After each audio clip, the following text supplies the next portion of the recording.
Assalamu alaikum everyone. Welcome to the webinar of CxO Forum. Today we're going to talk about a very important topic, which is effective leadership in Pakistan. I think leadership plays a very important role in any organization or in any even country, if you ask me. Because if you have effective leadership, you're able to inspire people, you're able to get things done in a very easy way. I mean, you can get things done, you can get people motivated, you can get them started to work on different projects, and you can get things concluded within the time. So it's very important for leaders to be, effective when it comes to getting the things done and getting things concluded. In Pakistan, it's particularly a bigger challenge because there are certain styles that is inherent into the culture. I mean, we're in a culture or a society of people where procrastination is very pertinent and very it's prevalent across the board. So I think it's going to be a very good session that we're going to start today. I'm going to start off by introducing myself. My name is Yousaf, and I'm currently working as the Chief Marketing Officer of Unity Foods. I've got around 2 decades of work experience. Majority of my work experience has been with P&G, both in Pakistan and internationally. So that's a small career introduction about myself. I would like to start off with a roundup introduction, and the way we can go about it is by I'm going to call out names so that you guys can introduce yourselves. And this is in no particular order. This is in the order of people that I see on my screen from top left to right. Okay. So on my top left screen, I have Maliha. So I would request her to please introduce herself. Thank you so much, Salman. My name is Maliha Farooq, and I'm currently the Secretary General for the American Business Council. I am a marketeer of 16 years, and I've worked with HPL, I've worked with the likes of Reuters, TPL Insurance, the Dolman Group as head of marketing and communications. I am also an Amazon featured writer on digital marketing, and I am also a certified Google marketeer. I am also an alumni of Cornell and Warwick, and I've recently just joined the CxO forum, and I'm very excited to be a part of this discussion. Thank you. Thank you very much, Maliha. It's a very impressive profile, I must say. With this, we can move to the next lady that I have on my screen, which is Arsala. So, Arsala, if you could just please introduce yourself. Hi everyone, my name is Arsala Jamali, and I have recently moved to Dubai, and I'll be working with the Eithad Credit Bureau, the federal government of UAE right now. And prior to this, I'll be working with HBL as an acting lead of international IS marketer. That I'll be working with PwC and KPMG, both in Pakistan and Middle East as well. So my work experience with that. All right. Thank you very much, Arsala. That was very, insightful. Next, I have Mr. Faysal Ghauri, if he could introduce himself. Thank you, Salman. So, as you call out my name, Faysal Ghauri is my name. I recently started my business consultancy firm called FANUUN BCG, which is based in Saudi Arabia, UAE, Estonia, and Canada, Vancouver. I have been working for financial and business sector since last 23 years. I was part of Saudi Payments, which is national payment system of Saudi Arabia. Before that, I was working for Amnaji Bank. Before that, I was part of Cisco in Saudi Arabia. I was part of Barclays Bank Pakistan launching team. I was part of NCR to deliver UPL data center. So, and the list is very long, so I will not take much time.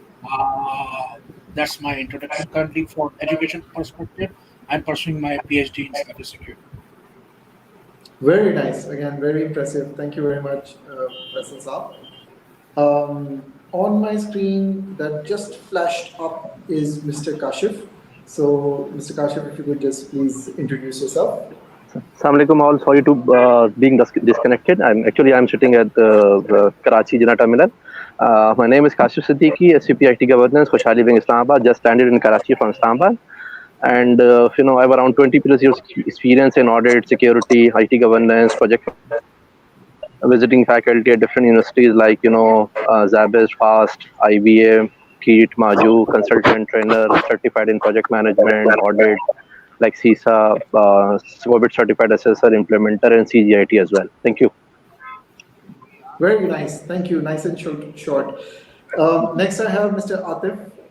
If you could please introduce himself. My name is Atif Mukhtar, and I've been in industry from about 20 years now. And I've got experience working in regions like United States, Middle East, and Pakistan most of the time. Recently, I joined Agha as a business applications lead over there, and that's about it. Thank you. All right. Thank you very much. So I think we're done with the introductions. Let's start with the topic of the day, which is effective leadership in Pakistan. So in Pakistan, generally we hear a term called "Danda chalaoge to achhi leadership hogi." So how many of us feel that it is true that we should be, driving our leadership, and what does it mean to be an effective leader especially in the context of Pakistan? So I'll leave that open to anyone who would like to volunteer to answer first. If no one is speaking, I would love to start. Sure. I give few seconds. Anyway, so first of all, I think we should differentiate between the leadership versus the management.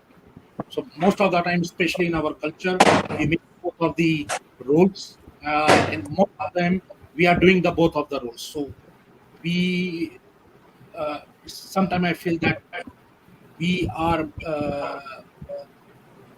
utilizing our leadership qualities as a manager or utilizing our management quality as a leader. So in Pakistan perspective, as you said, danda chalao to kaam niklega. This is the management style. This is not the leadership style. So leadership, अगर मैं differentiate करने की बात करूं, so leadership comes with the picture where you have a vision. True. So manager doesn't have vision. Manager is executing the orders, whatever is coming on the manager. But leadership lead from the front, from the vision to achieve something which is for the objective. Within the management, there are two different styles. There is a danda style, as you said, and there is a micromanagement. And then there is a style where we say the manager is blindly interested on their team and they delegate something and then they wait for the results. So this is from management perspective. So I would say leadership wise, we are lacking as our culture because we don't have proper schooling or education in terms of leadership skills. What are the leadership qualities? There are leadership who are by birth leadership, but you need to nurture those qualities. And then there are qualities you need to learn those qualities. So I will leave this topic for others to continue on these notes. I think you've touched upon a very important point, and it's been a debate forever that is leadership born or is it can be learned. I personally feel that it is something which you can also learn. Obviously, there are certain traits that are there, which is there in people who have that drive and energy and the charisma, which is natural. But if you don't have that, with effective training and development, you can still get it. So it's not something which is inborn. It can really develop over a period of time if done proper coaching, proper learning, proper development. So I think this is a very insightful conversation that Faisal Saab led to. Now, leading towards examples. So if we talk about great successful leaders in Pakistan, who comes to our mind, and what are the leadership styles? If we could talk about them. I think so much from my point of view, we have an example of Malala Yousafzai. We have Abdul Safari example, And we have another example in terms of politicians as well, but these are the ones who's not built-in politicians. Politics is not the built-in leader, but this is something they practice and follow the best practices of their life. They actually motivate their own self, their own families, and then they make an example for another users as well, which is like our society. And we should follow them. And we should always being in either space where we can learn, we can easily adopt the things which we are lacking. A leader will always be learning in terms of everything. Arsala, I would just request if you can fix your mic a little bit because your voice is, it's not very clear. So I would appreciate if you can just, a little bit fix it so that I we can hear hope it. now, I hope the voice is clear. It is still a little, there's a little bit of a background noise there. And So Salman, can I just request? I think Can I the rest of the people can we can mute the keep mic our so mics on mute, and whenever we are speaking, then we'll put it because the background voices from all of us are collective, and so we'll keep our mics on mute. If you want to ask us a question, we'll unmute it and answer. I think that would be the best. sure, I think, thank you, Maliha, for that. All right. So, so any other one anybody else who would like to share the great effective leadership and their styles in Pakistan? Do we have any great examples out there? Let me give me some, Yeah, my own opinion. Can I? Can Sure. I? Please do. Okay, well, it's to me, it's all about fearlessness and selflessness. It's all about the style of the leadership. It is basically the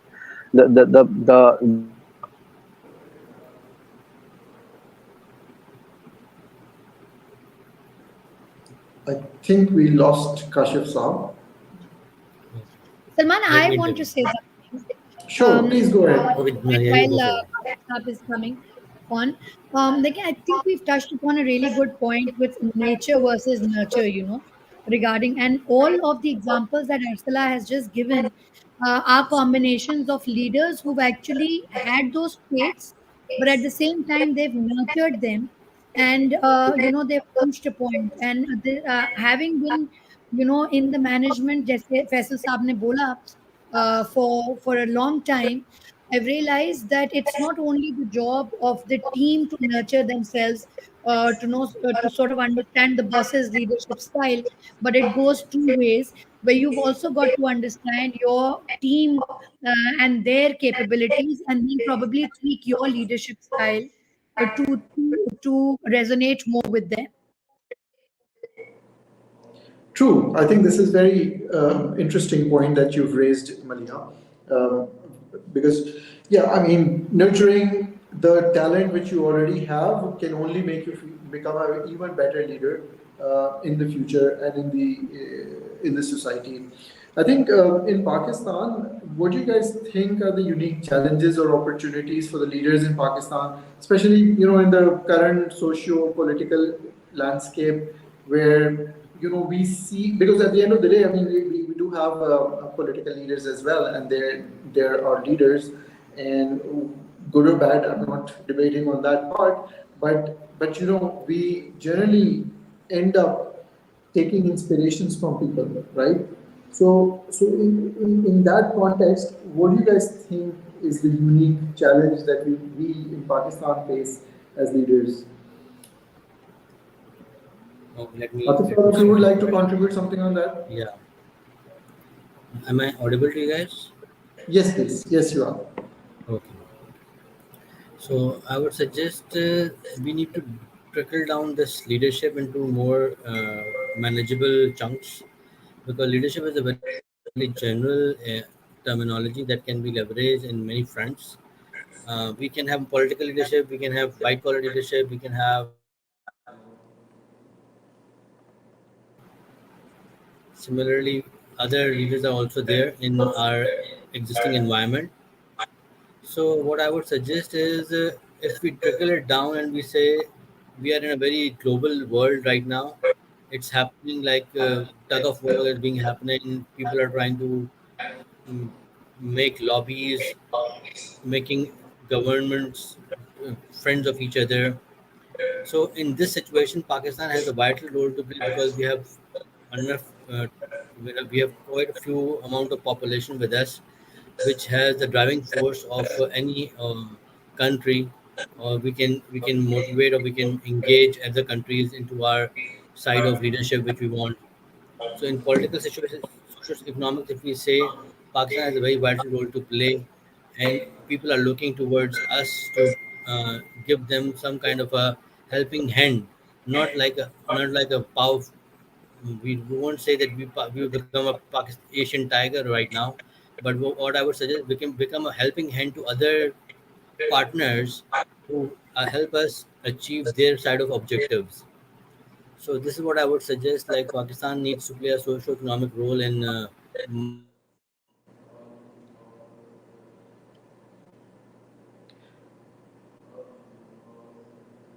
We lost you, I believe, Atif Saab, towards the end. But I think let's move forward. We got the key points that Atif Saab was trying to make.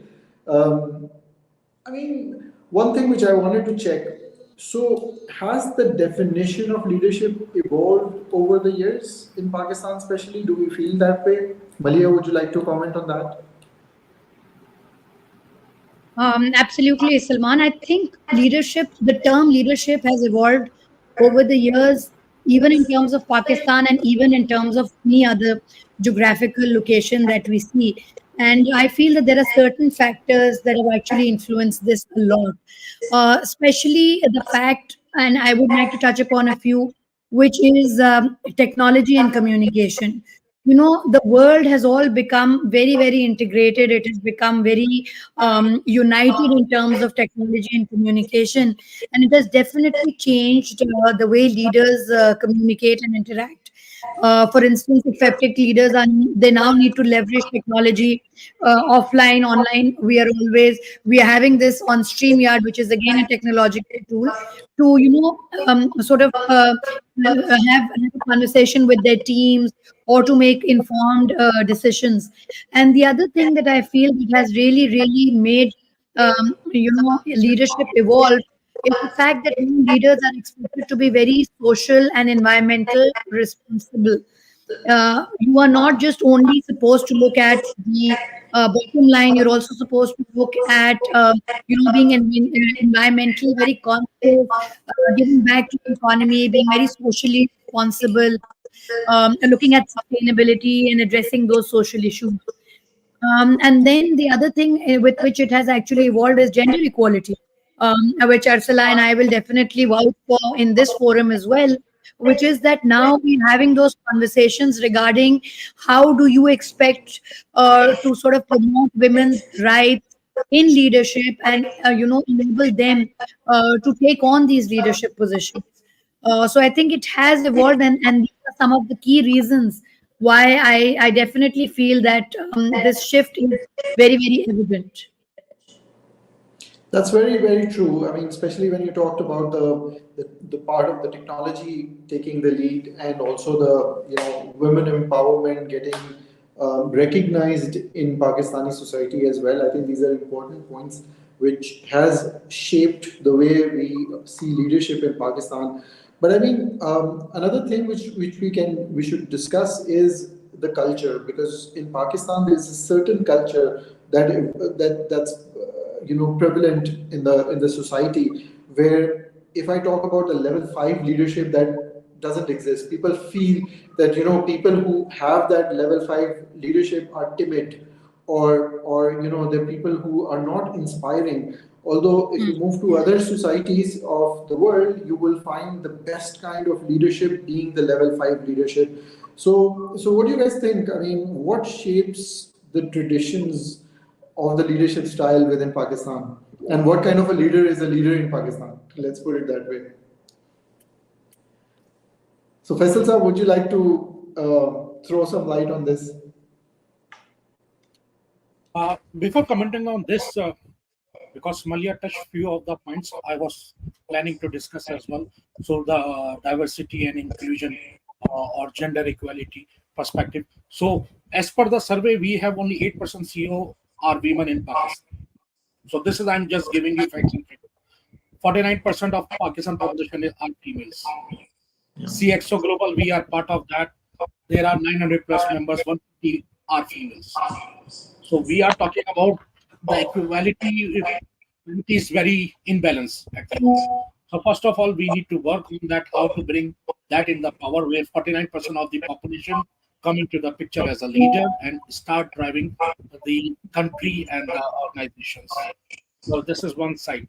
Uh, the other side is, you asked one of the question. I think Atif was answering the question regarding the challenges of leadership in the Pakistan. I believe the biggest challenge in Pakistan is corruption, unavailability of technology. We are far behind in terms of technology. So, for example, corruption, we are 140 out of 180 as per the Transparency International 2022 report, where we can utilize many technology. Part of the, for example, blockchain we can utilize to have a more transparent context, to have more transparent transactions, to reduce this corruption index globally. So that requires some kind of courage as well as leadership qualities from political and bureaucratic perspective both. And now differentiate between the public versus the private leadership. That's another challenge in Pakistan. So in public, once any leader goes into the public domain, it will start face challenging from bureaucratic. And once it is going into private domain, it will have other factors involved with challenges. In order to be have a true leader, I think you asked from someone that who is, in your opinion, was the right leader in Pakistan. So I think the only leader, personally, in my personal opinion, sorry for everyone, it's not political answer, was Qaeda Azam. In terms of the way he lead, in terms of the way he delivered, in terms of the way he managed his team. So he was the best manager and he was the best leader. Within the limited time of period, he delivered what he visualized. I think that's it from my side on this point. Thank you, Faisal Sahab. I think you touched upon a lot of important points, which means, you talked about the diversity and inclusion. You talked about the corrupt practices that we see amongst the leaders.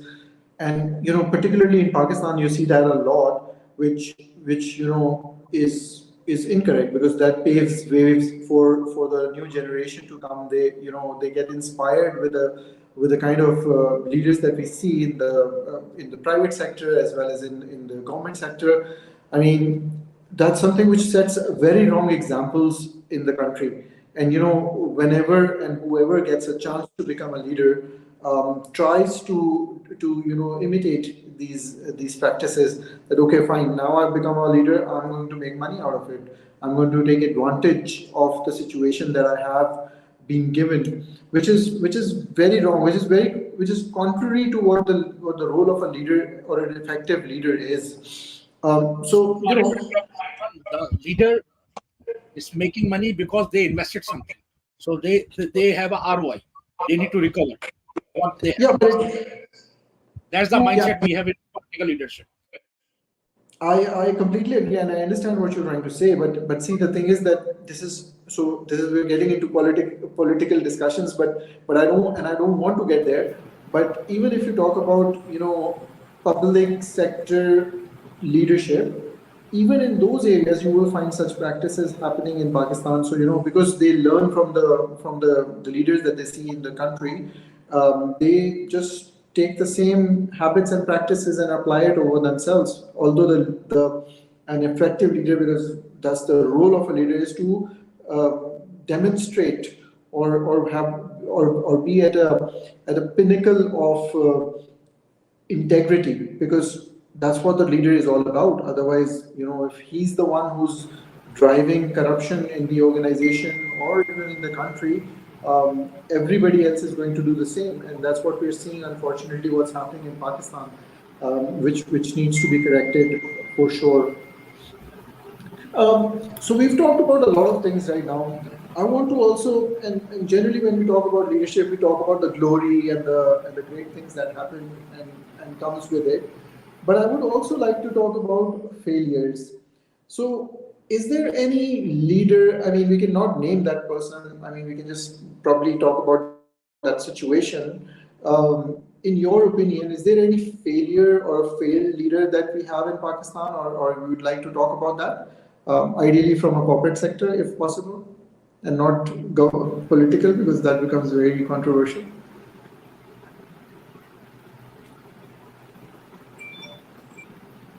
Atif sir, would you like to give it a shot? Yeah, actually, my StreamYard just got me off, so I just logged in again. So let me participate in this conversation.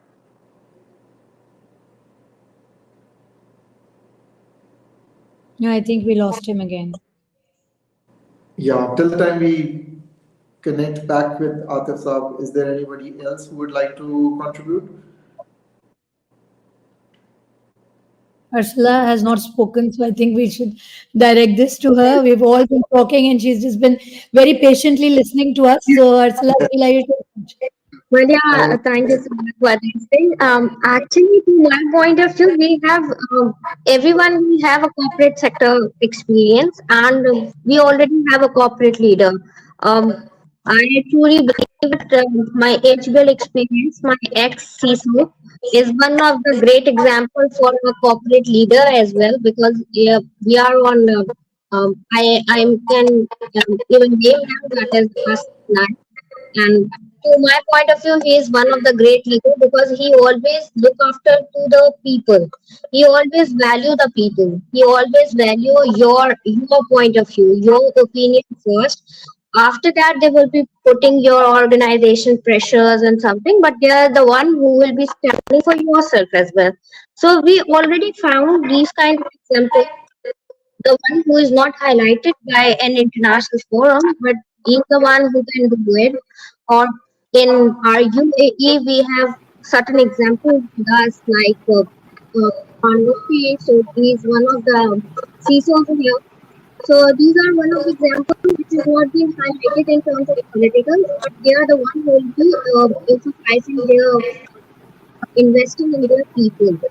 And to my point of view, here comes the role of an education as well, where you can educate your employees, where you can highlight your employees, and you can give a better opportunity to grow into a more and to understand their fields, their natures, and move ahead. Thank you, Ursula. That's very, very insightful. Atif Saab, sorry we lost you when you were about to share with us some of the experiences. So, Yeah, welcome back.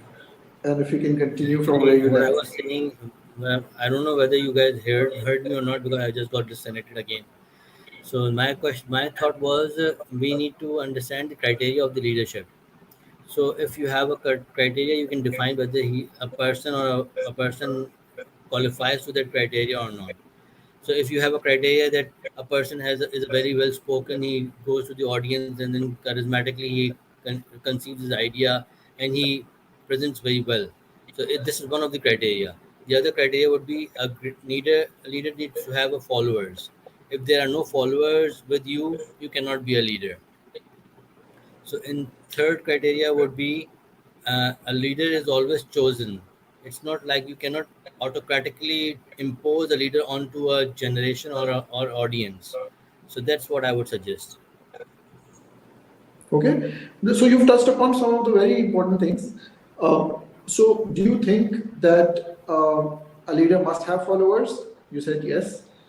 um, can they inspire followers instead of having followers, right? That's another way to look at it.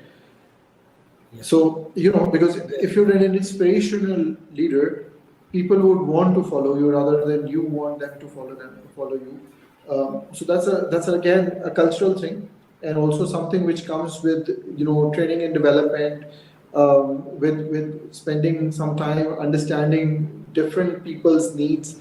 I think empathy plays a very, very big role in this. So if you're empathizing with people, you understand people, and you put yourself into their shoes, then you're able to connect with them better. Once you connect with people better, they want to work for you, they want to give the best out of themselves for you, and they want to follow you blindly. Like that's the trust that you build as you go forward with that.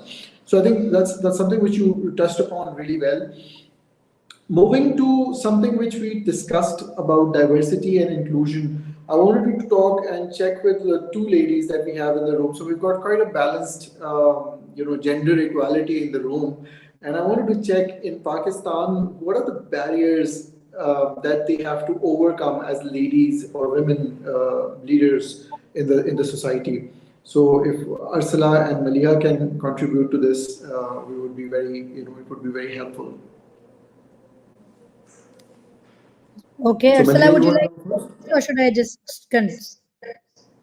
You start, Maliha, I'll be joining you. Okay, I think I speak for both Arsala and myself, Salman Sab, right now.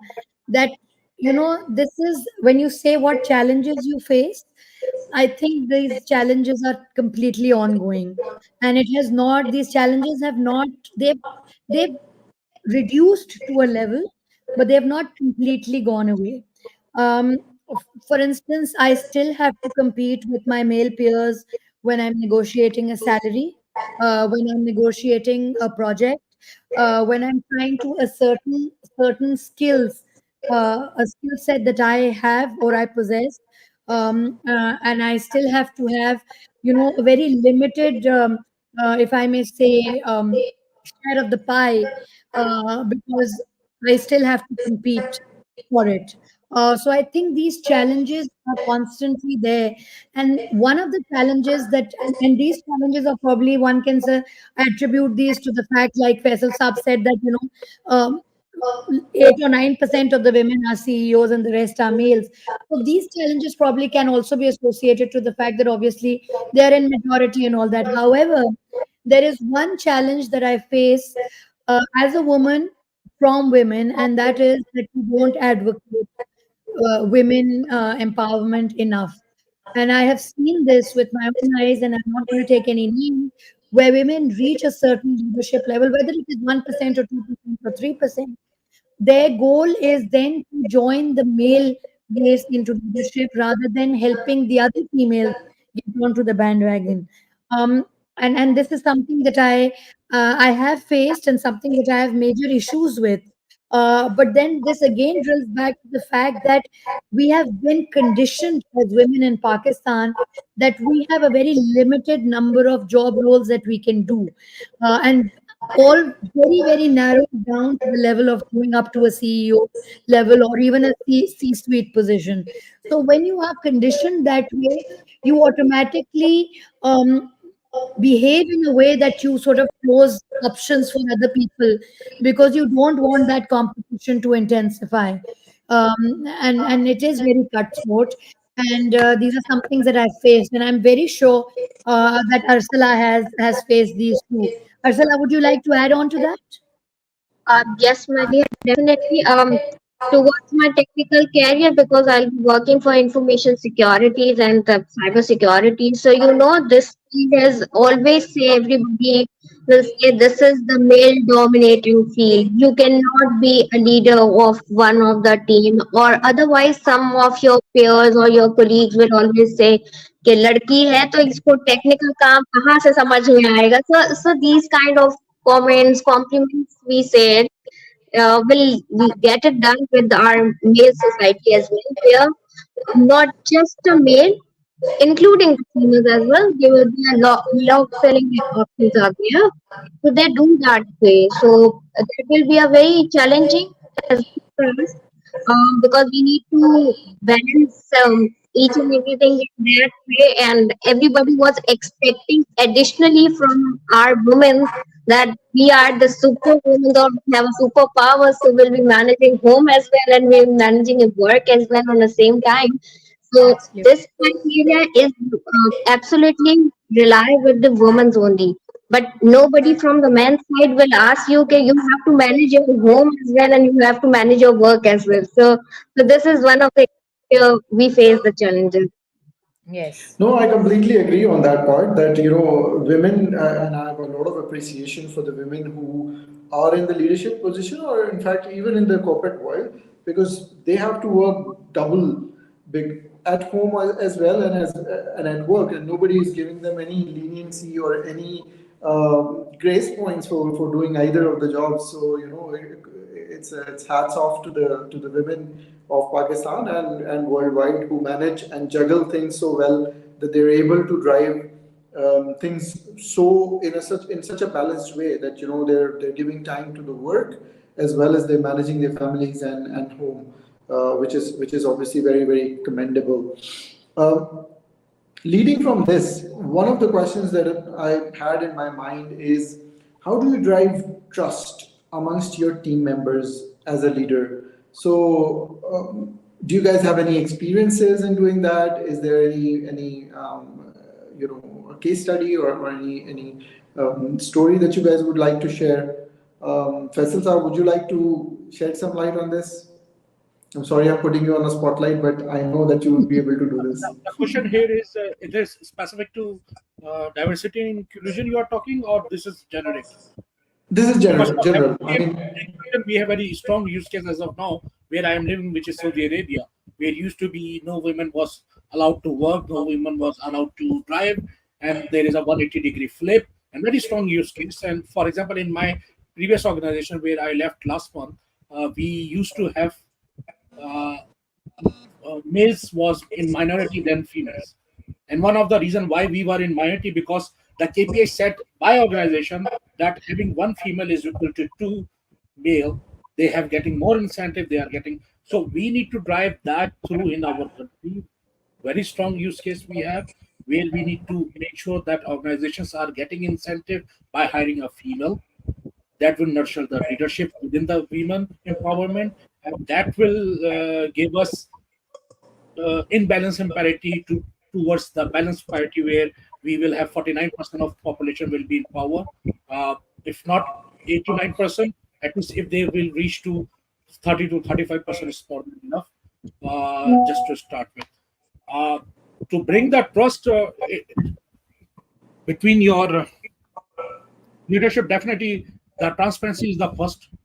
You should be transparent, you should be honest, you should be lead from the front in order to gain the trust within your team, within your peers, and within your management if you are in the middle tier. So this is one of the main, I guess. so how do you create a trusting environment? What do you do as a leader?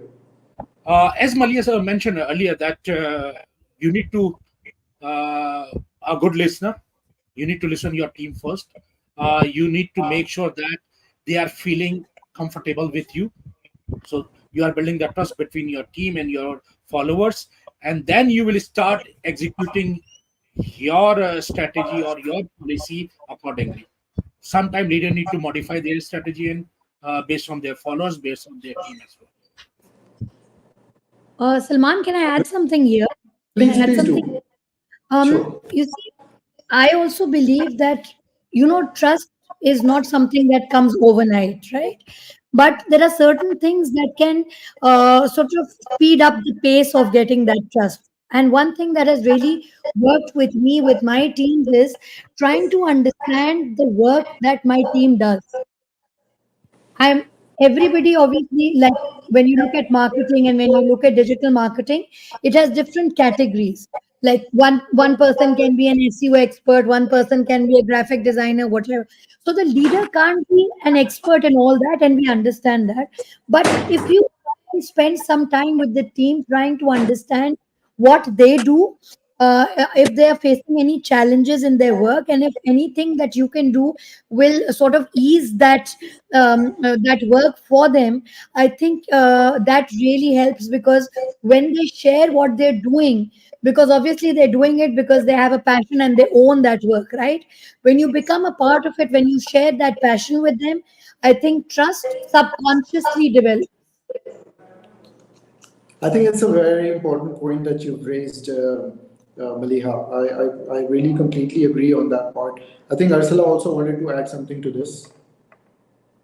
I just want to say it's actually a trust factor.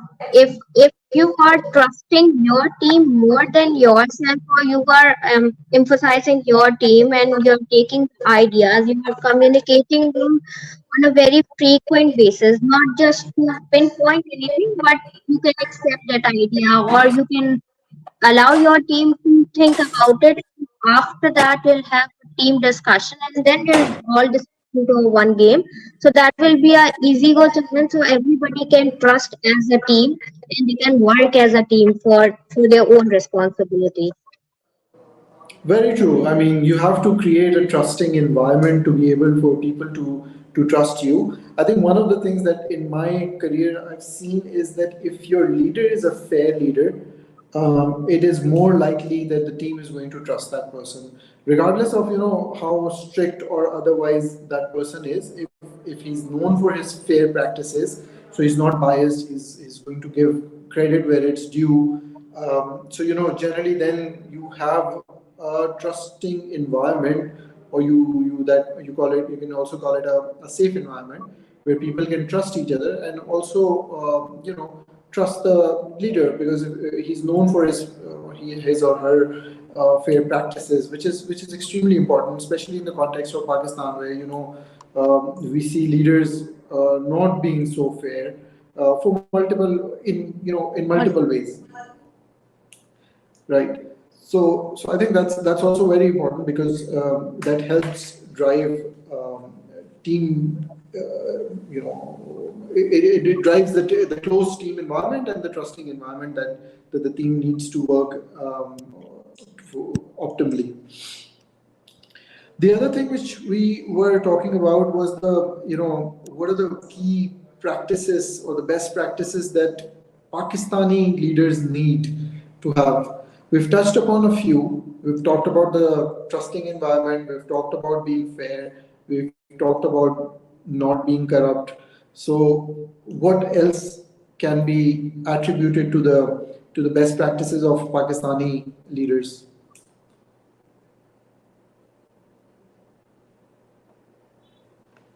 I Can think I? to my point of view, that will be our transparency and accountability will be there.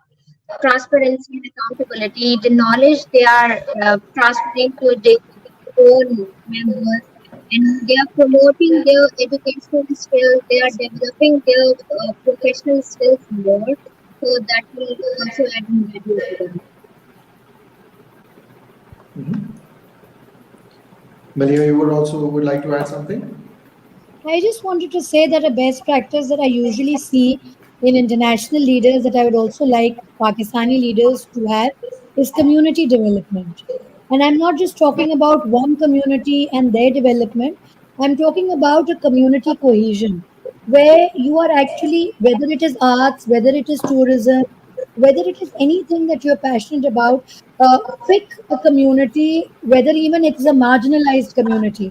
I mean, there's a huge debate on whether that should be included in this or not. But just from a point of view of having an inclusion, we talk about financial inclusion all the time. That is just one type of inclusion that is a best practice. Community inclusion is also something that one should definitely look at, and that is a best practice that I would like young leaders to now start promoting themselves. That's a very, very fair Yeah, point. Sorry, Atif Saab, you would like I to add would something? I would second to Malia that community development is very essential for flourishing your leadership in your generations to come. Because every community, if you develop, and you must have different kind of communities in all the globally acceptable in Pakistan. Similarly, if we develop leaders in communities, they develop themselves according to their community values, and once they flourish those values, they come to a stage where they could be competing in national level. So this is kind of a school that will actually teach people how to behave, how to make sure that values are important for you to follow when you become a leader. So that's really And it nice. also gives you, Atif Saab, it also gives you a level of tolerance also, right? Because Yeah. you are dealing with communities on a regular basis, you are tolerant to the other person's views as well. which is very important if you are a leader, because you can't just pick and choose who you're going to listen to. Exactly. Exactly. So I think you guys have touched upon a thing which I wanted to ask as a question from the panel, that are we evolving as leaders versus the global world? I mean, how are we evolving? How are we changing our leadership styles in Pakistan versus what is happening globally? How are people also modifying their styles globally, and what are we doing as Pakistanis to kind of, I wouldn't say match their style, but at least altering it to the new world. Let me start with it. So, It's like Pakistan is also one of the country of the world, if we say, and as other countries are playing their role, Pakistan is also playing its role within its capacity. So when we say Pakistani leadership, we say people representing Pakistan in global yes. arena.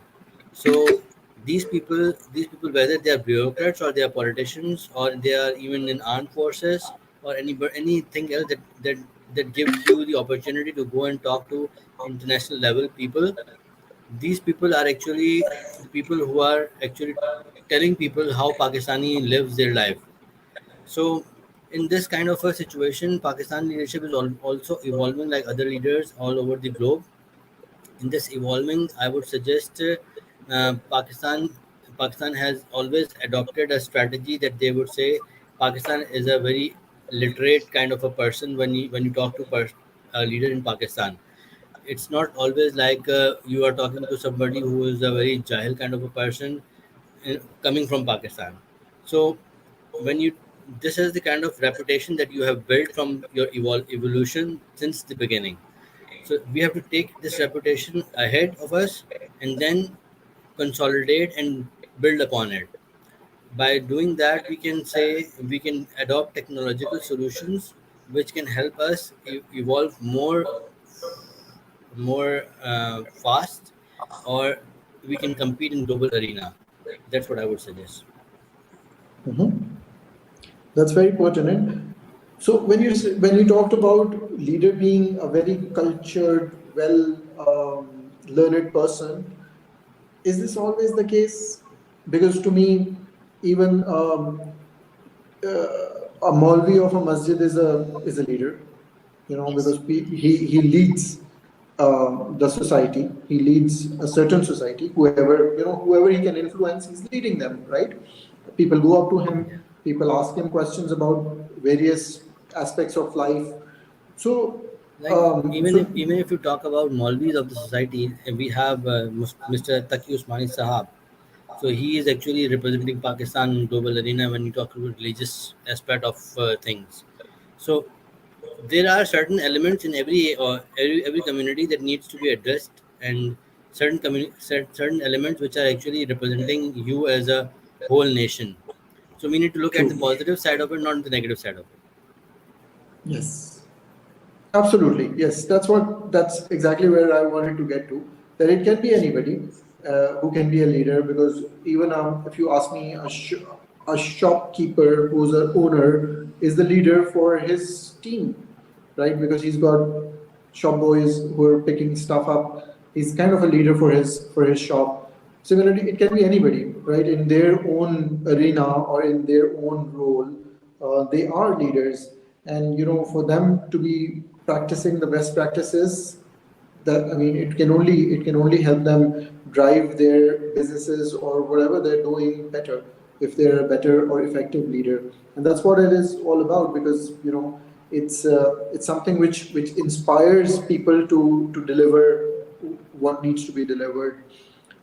Leading from this, I wanted to check if these leaders can become even more effective if we give them better mentorship or coaching.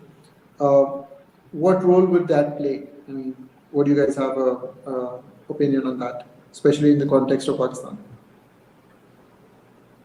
Faisal Saab, we've not heard from you in a bit, so would like you to.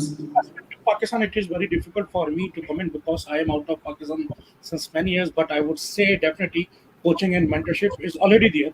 I have seen so many coaching and leadership program there.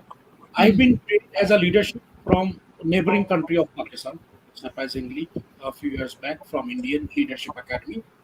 I think we are, if we are gaining the experience positive side from neighboring country, we are lacking few things. One is we don't have centralized strategy for the leadership management.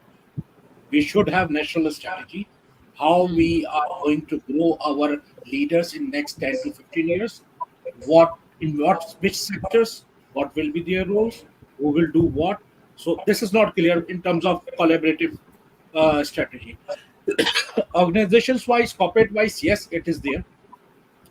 Few multinational companies are working on these lines very aggressively, and they are getting very good results. However, you asked previously the questions, the results of our leadership, if we are going globally or internationally, it is still not uh, giving the fruits which we are expecting as a Pakistan, as a country.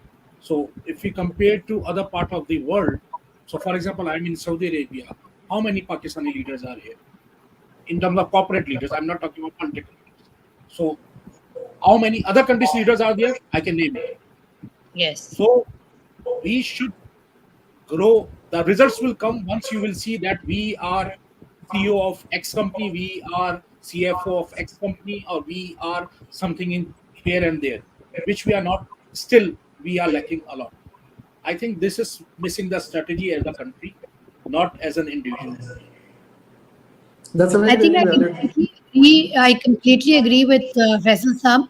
And Faisal Saab, आपने जिस तरह what you've spoken about the neighboring countries, there is actually a plan for development of their leaders because they believe that their leaders are representatives of their culture, their country, their identity on a global scale. And they also understand that on a global scale, probably the values that are very, rampant in their country might not be very useful globally. So they have that global mindset, and they're actually based on that global mindset, provide them with trainings, with mentorship, with on the job trainings. Faisal sir, correct me if I'm wrong, especially in terms of technical trainings that they do because they know what kind of skills are in demand internationally. And obviously, True. when a leader has those skills that are in demand internationally, they will then have the positions that Faisal Saab mentioned as being a CEO of, let's say, Google or any other very renowned brand. So I would add one more item here. It's not about the what are the strategies in demand at the moment. They are predicting now what will be required in near future as well. So they are True. preparing. For example, prompt engineering. We are starting now. They already prepared prompt engineers. True. So this is what we are lacking as a nation or as a country, in my opinion. That's very valid, and thank you for the great inputs, Faisal Saab. I think it's all about better planning in everything we do, right, including leadership. So I think we've pretty much consumed the hour we had. I would just like to end the whole session with one last question, so that all of us get a chance to talk about it. And my last question would be that what do we see as the effective leadership future for Pakistan, especially in the context of how things are emerging in the world? Like we also touched upon in some of the questions that we talked about, or the comments that we made. So, how do we see Pakistani leadership arena emerging in the future, which will make us stand in the, which will make us be on top of the game of leadership amongst the world players. So, Atif sir, would you like to go first? Yeah, actually, what I would think is Pakistan, as you say, that Pakistan is a very small country. It's not a very big country. It has population with it, but it is a very small country as compared to other nations throughout the globe. So within that capacity, you have certain role to play. Within that Yes. role, you have to understand what your role is in the global arena. If you understand that role, you can have the stamina to survive and compete globally. If you say that I am a superpower, staying in Pakistan, you are living in a fool's paradise. It's not happening. So you are a nation, you are a Muslim nation. People expect you to be one of the leaders representing Muslim community or Muslim Ummah all over the world. That's what Pakistan's role in global arena is. In our neighborhood, what people are just suggesting, like India or some other countries, even Bangladesh is also very good, doing very good nowadays. So these countries have evolved and they have invested a lot in developing their own nation. What happened in Yes. Pakistan is every 5 years or every 10 years, we have a new leader coming up, or we have a new system that is evolved. We are not following the practices, we are not learning from our mistakes. This is what what is keeping us behind from other competitors. If we come over all these things, we can be as good as any other country within our neighborhood in this region, or within the global arena. That's what I would suggest. That's very, very true. Thank you for your thoughts, Atif Saab. Faisal Saab, would you like to say something?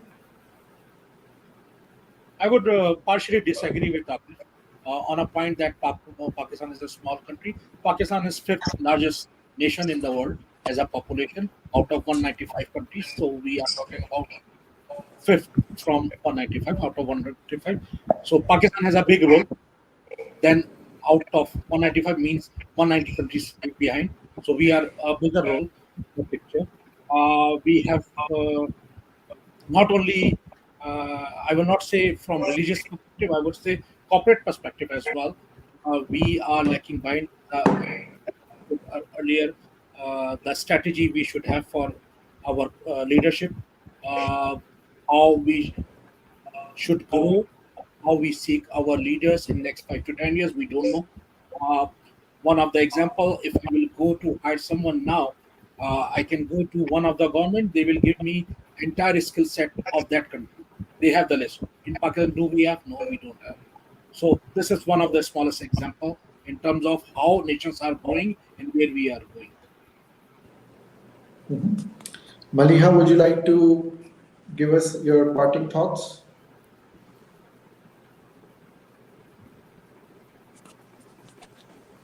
I guess there is a connection issue at Maliha's end. So with this, we conclude our session for the day. I think it was a very fruitful session that we had on effective leadership in Pakistan. We've had multiple discussions in today's seminar. Starting from the role of a leader in Pakistan, how we see different kinds of leadership styles, what is our cultural norm, and how can we change that? How can we evolve into better leaders by making sure that we have better integrity, we have better communication, we have better style and of inspirational leadership, level 5 leadership, rather than the typical we say Tanda Chalana is the leadership. So I think we've had a very healthy conversation today, and would really. So Alia is back. With I'm this so concluding sorry. the. I'm really sorry. I don't know what happened. I was trying to figure it out, but I couldn't. That's okay. We're just concluding the session for the day. I think we've had a very fruitful discussion, and I would like to thank all of you guys for taking out time and having this discussion today. So thank you very much, and hope to see you guys again on some other topic. All right. Thank you. Salman, for Thank you, giving us the Salman. And I just opportunity. want to add that you've been a great moderator, and I think we've all gotten a chance to talk more on the topic. So we would Thank like to you. thank you all. Thank you very much. Pleasure. Thank you. And thank you, everyone. Thank Thank you. you. Thank you. Bye-bye. Bye.